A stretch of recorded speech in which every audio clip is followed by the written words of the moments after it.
16 सोमवार का व्रत दाम्पत्य जीवन की खुशहाली के लिए और मनपसंद जीवन साथी पाने के लिए किया जाता है।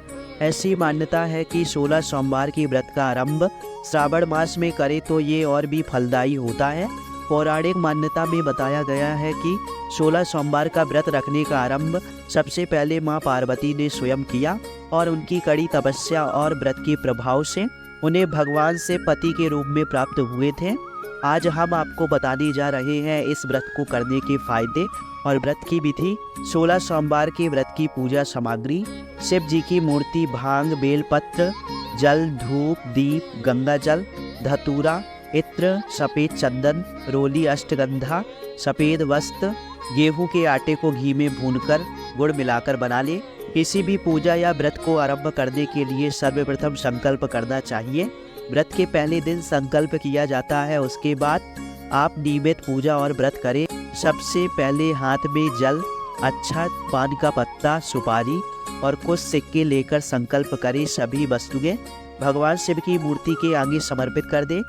हाथ में अक्षत और फूल लेकर दोनों हाथ जोड़ लें और भगवान शिव का आवाहन करें। हाथ में लिए हुए फूल और अक्षत शिव भगवान को समर्पित करें। सबसे पहले भगवान शिव पर जल चढ़ाएं। जल के बाद सफ़ेद वस्त्र अर्पित करें। सफ़ेद चंदन से भगवान को तिलक लगाएं एवं तिलक पर अच्छन लगाएं। सफ़ेद पुष्प, धतूरा, बेलपत्र, भांग, पुष्पमाला अर्पित करें। अष्टगंधा, धूप अर्पित कर दीप जलाएं। भगवान को भोग के रूप में ऋतुफल, बेल और नैवेद्य अर्पित करें।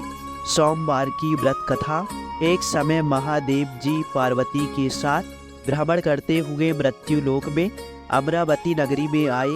वहाँ के राजा ने शिव मंदिर बनवाया था, जो कि अत्यंत भव्य एवं रमणीक तथा मन को शांति पहुँचाने वाला था। भ्रमण करते समय शिव पार्वती भी वहाँ ठहर गए। पार्वती जी ने कहा, हे नाथ, आओ आज इसी स्थान पर चौसर पासे खेलें। खेल प्रारंभ हुआ। शिव जी कहने लगे, मैं जीतूंगा। इस प्रकार उनकी आपस में वार्तालाप होने लगी। उस समय पुजारी जी पूजा करने आए। पार्वती जी ने पूछा, पुजारी जी बताइए जीत किसकी होगी? पुजारी बोला, इस खेल में महादेव जी के समान कोई दूसरा पारंगत नहीं हो सकता, इसलिए महादेव जी ही यह बाजी जीतेंगे। परंतु हुआ उल्टा, जीत पार्वती जी की हुई। अतः पार्वती जी ने पुजारी को कोढ़ी होने का श्राप दे दिया कि तूने मिथ्या भाषण किया है। अब तो पुजारी कोढ़ी हो गया। से पार्वती जी दोनों वापस चले गए। कुछ समय पश्चात अप्सराएं पूजा करने आई। अप्सराओं ने पुजारी के उसके कोढ़ी होने का कारण पूछा। पुजारी ने सब बातें बता दी। अप्सराएं कहने लगी, पुजारी जी आप 16 सोमवार का व्रत करें तो शिव जी प्रसन्न होकर आपका संकट दूर करेंगे। पुजारी जी ने अप्सराओं से व्रत की विधि पूछी। अप्सराओं ने व्रत करने और व्रत के उद्यापन करने की संपूर्ण विधि बता दी। पुजारी ने विधि पूर्वक श्रद्धा भाव से व्रत प्रारंभ किया और अंत में व्रत का उद्यापन भी किया। व्रत के प्रभाव से पुजारी जी रोग मुक्त हो गए। कुछ दिनों बाद शंकर पार्वती जी पुनः उस मंदिर में आए तो पुजारी जी को रोग मुक्त देखकर पार्वती जी ने पूछा, मेरे दिए हुए श्राप से मुक्ति पाने का तुमने कौन सा उपाय किया? पुजारी जी ने कहा, हे माता, अप्सराओं द्वारा बताए गए 16 सोमवार की व्रत करने से मेरा यह कष्ट दूर हुआ है। पार्वती ने भी 16 सोमवार का व्रत किया, जिससे उनसे रूठे हुए कार्तिकेय जी अपनी माता से प्रसन्न होकर आज्ञाकारी हुए। कार्तिकेय जी ने पूछा, हे माता, क्या कारण है कि मेरा मन सदा आपके चरणों में लगा रहता है? पार्वती जी ने कार्तिकेय को 16 सोमवार के व्रत का महात्म्य तथा विधि बताई। तब कार्तिकेय जी ने भी इस व्रत को किया तो उनका बिछड़ा हुआ मित्र मिल गया।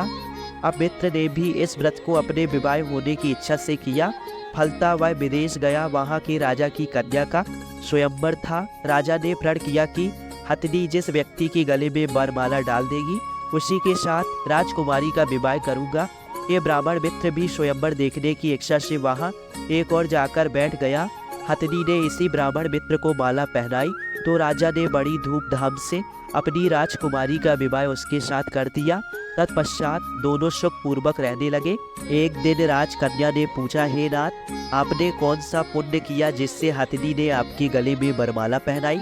ब्राह्मण पति ने कहा, मैंने कार्तिकेय जी द्वारा बताए अनुसार 16 सोमवार का व्रत पूर्ण विधि विधान सहित श्रद्धा भाव से किया, जिसके फल के कारण मुझे तुम्हारे जैसी सौभाग्यशाली पत्नी मिली। अब तो राजकन्या ने भी सत्य पुत्र प्राप्ति के लिए व्रत किया और सर्वगुण संपन्न पुत्र प्राप्त हुआ। बड़े होकर पुत्र ने भी राज्य प्राप्ति की कामना से 16 सोमवार का व्रत किया। राजा के देवलोक होने पर इसी ब्राह्मण कुमार को राजगद्दी मिली, फिर भी वह इस व्रत को करता रहा। एक दिन उसने अपने पत्नी से पूजा सामग्री शिवालय ले चलने को कहा, परंतु उसने पूजा सामग्री अपनी दासियों द्वारा भिजवा दी। तब राजा ने पूजन समाप्त किया तो आकाशवाणी हुई कि हे राजा, तुम इस पत्नी को त्याग दो, नहीं तो राजपाट से हाथ धोना पड़ेगा। प्रभु की आज्ञा मानकर उसने अपनी पत्नी को महल से निकाल दिया। तब वह अपने भाग्य को कोसती हुई एक बुढ़िया के पास गई और अपना दुखड़ा सुनाया तथा बुढ़िया को बताया। मैं पूजन सामग्री राजा के कहे अनुसार शिवालय में नहीं ले गई और राजा ने मुझे निकाल दिया। बुढ़िया ने कहा, तुझे मेरा काम करना पड़ेगा। उसने स्वीकार कर लिया। तब बुढ़िया ने सूत की गठरी उसके सिर पर रखी और बाजार भेज दिया। रास्ते में आंधी आई तो सिर पर रखी गठरी उड़ गई। बुढ़िया ने डांटकर उसे भगा दिया। तब रानी बुढ़िया के यहाँ से चलते चलते एक आश्रम में पहुंची। गुसाई जी उसे देखते ही समझ गए कि ये उच्च घराने की अबला विपत्ति की मारी है। वे उसे धैर्य बंधाते हुए बोले, बेटी तू मेरे आश्रम में रह, किसी प्रकार की चिंता मत कर। रानी आश्रम में रहने लगी, परंतु जिस वस्तु को वह हाथ लगाती वह वस्तु खराब हो जाती। ये देखकर गुसाई जी ने पूछा, बेटी किस देव के अपराध से ऐसा होता है? रानी ने बताया कि मैंने अपने पति की आज्ञा का उल्लंघन किया और शिवालय में पूजन के लिए नहीं गई, इससे मुझे घोर कष्ट उठाने पड़ रहे हैं। गुसाई जी ने शिव जी से उसके कुशल क्षेम के लिए प्रार्थना की और कहा, बेटी तुम 16 सोमवार का व्रत विधि के अनुसार करो। तब रानी ने विधि पूर्वक व्रत पूर्ण किया। व्रत के प्रभाव से राजा को रानी की याद आई और दूतों को उसकी खोज में भेजा। आश्रम में रानी को देख दूतों ने राजा को बताया। तब राजा ने वहां जाकर गुसाई से कहा, महाराज यह मेरी पत्नी है, मैंने इसका परित्याग कर दिया था, कृपया इसे मेरे साथ जाने की आज्ञा दे। शिव जी की कृपा से प्रतिवर्ष 16 सोमवार का व्रत करते हुए वे आनंद से रहने लगे और अंत में शिवलोक को प्राप्त हुए। कथा सुनने के पश्चात शिव जी की आरती करें।